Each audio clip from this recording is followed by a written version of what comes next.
हींअर जेके रहज़न वारनि सां मसइला आहिनि तव्हां पहिरियां उहे हल कयो। ॻाल्हि ॿुध मुंहिंजी मुराद, ना ई मां रहज़न वारनि जो कमदार आहियां, ना ई वरी मां उन्हनि खां डिॼां थो, पर उन्हनि बि त इन ई धरतीअ में जनमु वरितो आहे।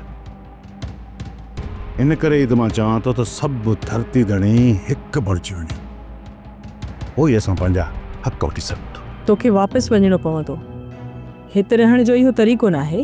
ॿियो को बि तरीक़ो मुंहिंजा सोट ऐं मुंहिंजो भाउ न सम्झंदा। मां तोसां वाइदो थी कयां त हितां तोखे महफ़ूज़ हथनि में ॾेई ख़ैरनि सां तोखे रवानो कंदासीं,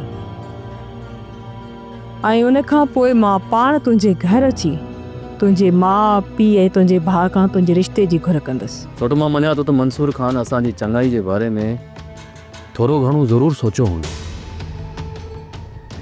पर उनजो असल मक़सदु इहो हुयो त छोकिरी खे पाण वटि वठी वञे, ऐं उहो उन मक़सद में कामयाबु थियो।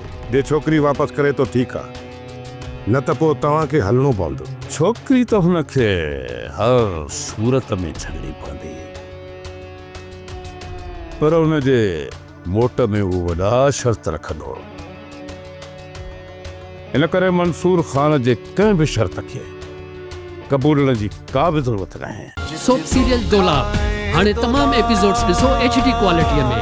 विज़िट करियो असांजो YouTube channel Sindh TV HD drama.